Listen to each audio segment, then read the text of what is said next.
মুখোমুখি বসে আছে তারেক এবং অর্ণব। তারেকের দৃষ্টি অর্ণবের মুখপানে। ভেতরে ভেতরে তিনি বেশ হতাশ। নিজ কপালকেও দোষারোপ করতে পিছপা হচ্ছেন না। প্রাণ চলে গেলেও এই ছেলেকে নিজের ফুটফুটে মেয়ের সাথে মানবেন না বলেও প্রতিজ্ঞা করছেন প্রতি মুহূর্তে। আসলেই কি এই ছেলেটা তার মেয়ের যোগ্য? সৎ নিষ্ঠাবান নামকরা উকিল তারেক। 2-4-10 গ্রামে বেশ নামডাক রয়েছে তার। কখনো কোনো মক্কেলের থেকে 2 টাকা বেশি নেয়নি, কখনো অন্যায়ের হয়ে কেস লড়েনি। সন্তানকেও গড়েছেন তেমনভাবে। ন্যায়নীতি শিখিয়ে শেষ মুহূর্তে একটা বেহায়া বেদব বেপরোয়া ছেলের হাতে তুলে দেবে? It's not possible. তন্নিকে অথৈ নিয়ে গিয়েছে তার রুমে। সারাদিনের অদ্ভুত অদ্ভুত ঘটনায় মেয়েটা কাহিল হয়ে পড়েছে। তাছাড়া তারেকের কড়া হুকুম, তাদের পার্সোনাল আলোচনায় ছোটরা থাকতে পারবে না। অজ্ঞতা সকলেই পালিয়েছে। আদিল চলে গিয়েছে বেশ কিছুক্ষণ আগেই। এসব ফ্যামিলি ড্রামা দেখার ইচ্ছে তার নেই। রাগান্বিত হয়েছে অর্ণবের ওপর। সারা জীবন অর্ণবের দোষগুলো ঢাকার চেষ্টা করেছে সে, কিন্তু আজকে যেটা করেছে সেটা ঘোর অন্যায়। আনোয়ার মনে মনে কথা সাজাতে ব্যস্ত। কোথা থেকে শুরু করবে, কিভাবে হ্যান্ডেল করবে গোটা ঘটনা? চিন্তায় মুখখানা শুকিয়ে যাচ্ছে তার। আশা বেগম মিষ্টি নিয়ে এসেছে। টি টেবিলে রাখতেই তারেক হুঙ্কার ছেড়ে বলে ওঠে, মিষ্টি মুখ করার মতো কোনো কাজ আপনার ছেলে করেনি। চল শক্ত হয়ে ওঠে অর্ণবের। আশা বেগম লজ্জিত হয়। মিষ্টির ট্রে আবার তুলে নেয়। ফের তারেক আবার বলে ওঠে, আমি আমার মেয়েকে নিয়ে যাব এবং এই বিয়ের ঘটনা আমাদের মধ্যেই সীমাবদ্ধ থাকবে। আর কোনো কথা বলতে ইচ্ছুক নই আমি। ঘোর প্রতিবাদের সুরে অর্ণব বলে ওঠে, আমি বউ ছাড়া থাকতে পারবো না। তারেক গর্জে ওঠে। কিছু বলার আগেই পরিস্থিতি সামাল দিতে আনোয়ার বলে, বেয়াদব, মুখে মুখে তর্ক করবে না। তন্নি যাবে ওর বাবার সাথে, বউ ছাড়াই থাকবে তুমি। জীবনে প্রথমবার বোধহয় আনোয়ার ছেলেকে ধমক দিয়ে কথা বলল। চমকেছে আশা বেগম। সরু দৃষ্টিতে স্বামীর পানে তাকিয়ে আছে। অর্ণব সোফায় পা তুলে গোল হয়ে বসে জবাব দেয়, কি করে বউ ছাড়া থাকবো পাপা?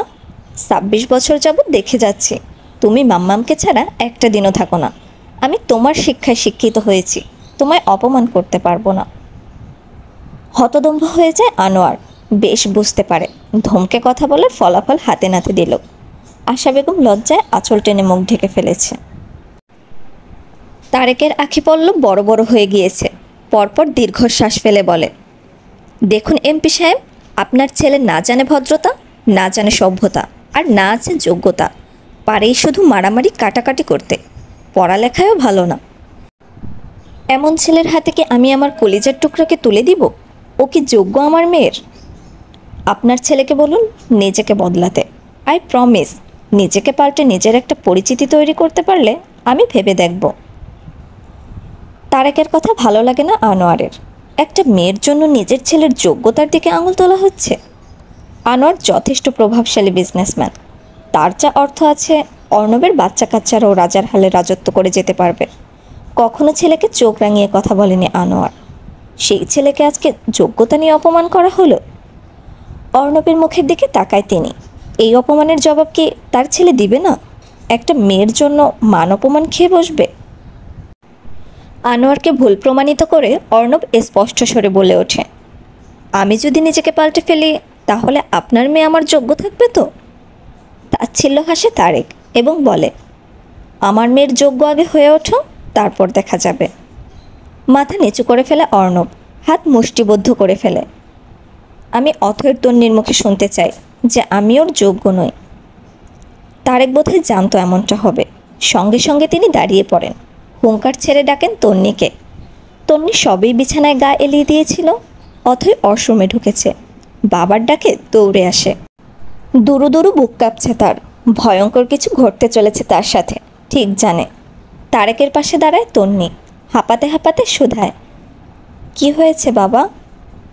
তারেক কিছু বলার আগেই অর্ণব বলে, তোমার বাবা বলেছে আমি তোমার যোগ্য নই, তোমার মতামত বলো।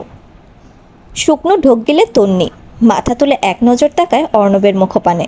বিলাই আখি জোড়া টকটকে লাল রং ধারণ করেছে। ভীষণ রেগে আছে। মনটা আনচান করে ওঠে তন্নির।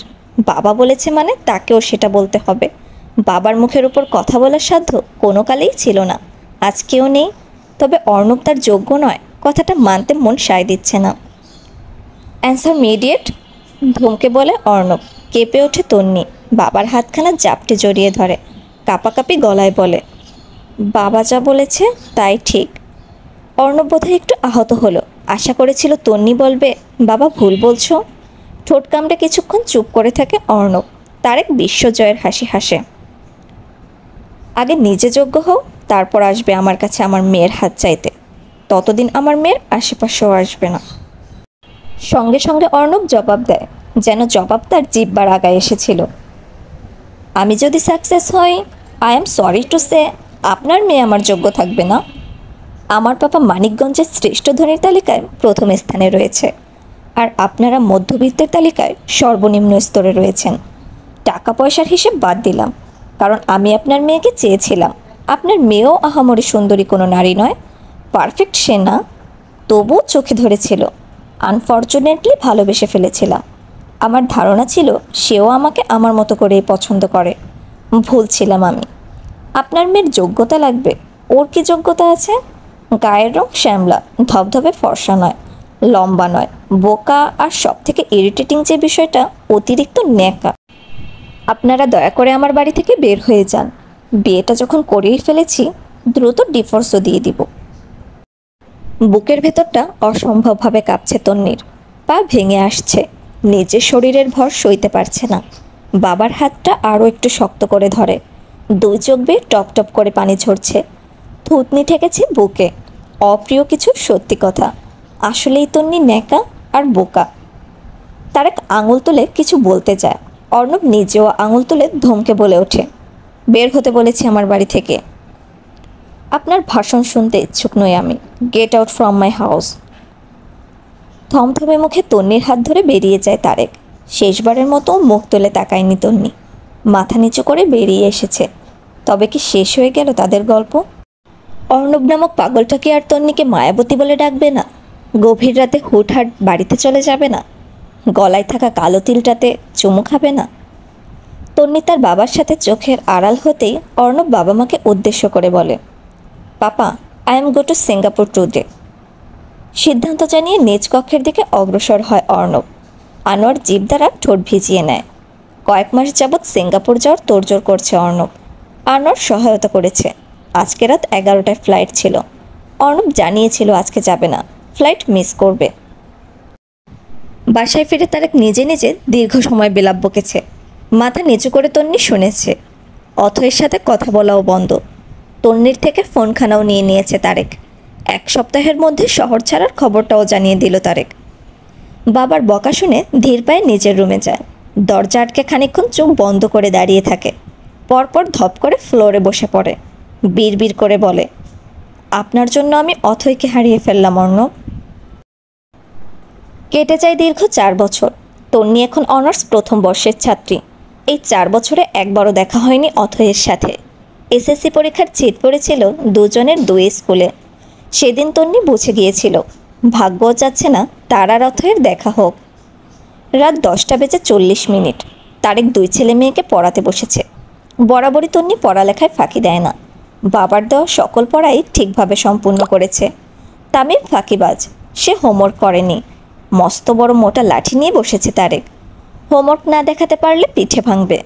তামিমের এখন একটাই কাজ, তারেককে হোমওয়ার্কের কথা ভুলিয়ে দেওয়া। তাই লাঠিখানার দিকে এক পলক তাকিয়ে বলে, দেখো বাবা, একদিন আমার নামেই সবাই তোমাকে চিনবে। তারেক শার্টের কলার ঠিক করে বলে, কি করে? তারেকের সন্দিহান গলার স্বর। তন্নিও মন দিয়েছে তামিমের দিকে। কি বলতে চলেছে তার বিচ্ছু ভাই জানাটা জরুরি। 200-300 মেয়েকে তুলে এনে বিয়ে করব। সমাজ আমার লাভ গুরু মানবে। পত্রিকায় আমার পিকচার বের হবে। আমাকে অ্যাওয়ার্ড দেওয়ার জন্য আমন্ত্রণ করা হবে। তখন আমি মাইক্রোফোন হাতে নিয়ে বলবো, বন্ধুগণ, আমি লাভ গুরু হওয়ার অনুপ্রেরণা পেয়েছি আমার বাবা অশিক্ষিত টাকলুর রহমান এবং আমার বস অর্ণব চৌধুরীর থেকে। তখন সবাই চিনবে তোমায়।